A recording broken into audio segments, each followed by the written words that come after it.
Welcome sa DRS 2.0. Fresh at nagbabagang happenings bang hanap mo? Mga padabarkads man yan o mga trending topics? Pwes, sagutin natin yan. Kaya naman isubscribe nyo na ang ating channel para sa mga nagbabagang balita everyday. So ayun, welcome back again sa ating YouTube channel mga Kadabarkads. And for today's video, ang pag-uusapan natin ay tungkol sa mga importanteng ganap sa loob at sa labas ng Itbulaga. So siguro nagtatanong po kayo kung bakit wala si Bossing Vic Soto and syempre si Tito Soto ngayong araw po yan ng Martes. So ulitin ko lamang po na pre-recorded ang Itbulaga ngayong araw. At hindi po yan naging hadlang para ipakilala ang bagong sponsors ng Itbulaga dito po sa Sugod Bahay mga kapatid. Walang iba kundi po ang TGP, The Generic Pharmacy. So isang sponsors na bigati na naman po ang dumagdag sa Itbulaga mga Kadabarkads. At alam nyo po ba, namigay din po sila ng product nila dito po sa Sugod Bahay mga kapatid. At hindi lang yan, maging sa studio po ng Itbulaga, sa live audience natin dyan, namigay din po sila. Kaya naman, congratulations po sa Itbulaga. So, ang Sugod Bahay mga kapatid, mga Kadabarkads, ay dito po sa Barangay Talon 3, Las Piñas City. At kanina nga po mga Kadabarkads, sobrang binati ko si Jose Manalo dahil sa nangyari kanina sa Sugod Bahay mga kapatid. So, ganito kasi yan mga Kadabarkads, tumigil po sila doon sa isang bahay since malayo nga po yung bahay nung nasugod or nabunot nila na netizen. Ngayon, sobrang bait po nung tinigilan po nilang bahay mga Kadabarkads kasi nilabasan po si Jose ng kanin, ng ulam, tapos may sabaw pa. Then, nilagyan pa si Jose Manalo ng tissue sa kanyang dibdib para nang sa ganun hindi nga naman madumihan yung kanyang damit habang siya ay kumakain. Then, after nyan, inimbitahan po si Jose, si Wally, and si Ryan Agoncillo sa loob mga Kadabarkads, di ba? Alam naman natin ang Dabarkads natin, lalo na kung si Jose Manalo, talagang nangahalingwat po yan ng mga gamit-gabit. Kung tatak Itbulaga ka at nanonood ka matagal ng Itbulaga, alam nyo po na ganyan magpatawa si Jose, si Wally, at yung ibang mga Dabarkads natin. Inopen nyo rep, mga Kadabarkads, and then may nakita po silang balikbayan box. Si Jose Manalo, inopen niya po talaga yon mga Kadabarkads. Akala ko nga po nagbibiro lang siya, pero tinutuon niya pong i-open talaga. And etong si ate po na may-ari ng bahay, ay Gina G naman po. Mabait naman siya. Pero eto ang masama mga Kadabarkads. Yung viewers po sa live ng Itbulaga YouTube channel, ang daming pambabatikos na binato dito kay Jose Manalo. Sabi garapal daw, hindi na daw ginalang yung may-ari ng bahay. May nagsasabi pa na mapagsamantala daw etong si Jose Manalo. So grabe yung word mga Kadabarkads, no? Alam naman natin na joke lang yon ni Jose Manalo at ibabalik niya din po yung mga pinagkukuha niya dyan. So yung ginagawa po ni Jose Manalo ay for fun lang yon mga Kadabarkads, kayo naman. And bilang ganti nga po mga Kadabarkads ni Jose Manalo doon sa napakabait po na tinigilan nila kanina,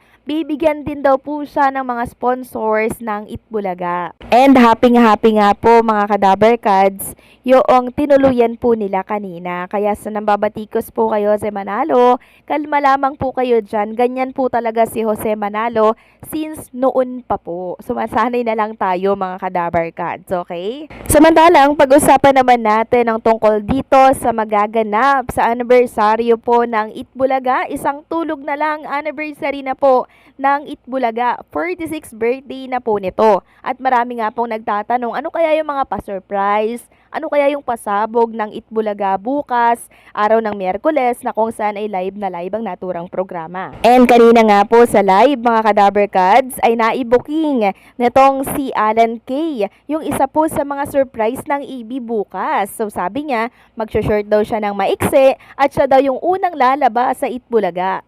So marami daw pong surprise ng Itbulaga bukas, kaya dapat daw ay abangan natin ito. And sa mga nagtatanong ng venue ng anniversary sa Itbulaga, TV5 studio pa din po mga Kadabarkads. Meron din tayo mga bigating bisita or guest mga Kadabarkads na makakasama bukas, plus merong mga magbabalik yan po yung aantabayanan ninyo mga Kadaber Cats. And possible pa nga po na magpa-catering ang Itbulaga sa studio nila bukas. So antabayan nyo po yan kasi malaking party yan mga Kadaber Cats na siyang ikaka-enjoy ng marami. Samantalang pag-usapan naman natin ang tungkol doon sa naging topic natin kanina, tungkol doon sa isang The Clones na contestant po mga Kadaber Cats. Sumali po siya sa The Clones, no? And then, na-stroke na po siya ngayon. Parang nagkaroon ng mild stroke mga Kadaber Cats dahil siya po ay natapilok. So, hindi niya po sinabi kung saan siya natapilok, kung sa studio ba ng Itbulaga, nung ginagawa niya po yung pagsayaw or sa kanila mismo. Kasi merong nagsasabi na ibang mga netizen na dapat daw po ay tumulong ang Itbulaga dito. Sabi naman po mga Kadaber Cats, natapilok siya pero hindi niya sinabi kung saan. Pero ayon doon sa interview, pinakita po yung kanyang naging performance doon sa The Clones and highlight yung pagkatapilok niya. Pero sa buong vlog na yon, wala naman ako narinig na sa Itbulaga nangyari yon. Bakit merong nagsasabi dito na kailangan daw tumulong ng TVJ at ng Itbulaga sa nangyari? Sabi nga ng isang netizen dito, TVJ, you need to help her kasi kung di ninyo pinasayaw daw ng sex bomb, di nangyari yon. I hope makuha pa yan sa therapy. So wala pong kinalaman dito ang TVJ o ang Itbulaga mga Kadaber Cats. Lalo't hindi naman ata sa studio. Pero sa interview na to, parang hinighlight po nga yung isa sa mga eksena niya dito sa The Clones. Pero hindi niya diretsang sinabi na sa Itbulaga nangyari yung pagkatapilok dahilan para siya ay ma-mild stroke. Next topic naman, pag-usapan natin mga Kadaber Cats, itong binahagi or inilabas ni Jazara po sa kanyang Facebook account. Sabi niya po, "Thank you sir, your words are deeply touching. To think that I can help you reconnect with the music of Claire de la Puente and your childhood is amazing." So ano po ba yung shinare niya? Sabi dito sa screenshot, mula ito kay Charlton Heston, "Hi Jazara, pag sinabing kaboses ni Karen Carpenter ay maraming nagkiklaim. Pero pag sasabihin na kaboses ni Claire de la Puente ay wala kaming ibang maiisip kundi ikaw. At ikaw ang una naming maiisip kung meron mang sumunod pang iba. Thanks Jazara for sharing your music with us. Nalungkot talaga kami nung iba ang napiling grand finalist. Thank you for sharing your talent with us. Especially to me na dahil sa pag-clear mo ay na-recall ako sa childhood memories ko noong 1978, the same year nung sumikat ang mga kanta ni Claire." So until now mga Kadaber Cats, ang dami pa rin po talagang gustong-gusto at tumahanga dito kay Jazara.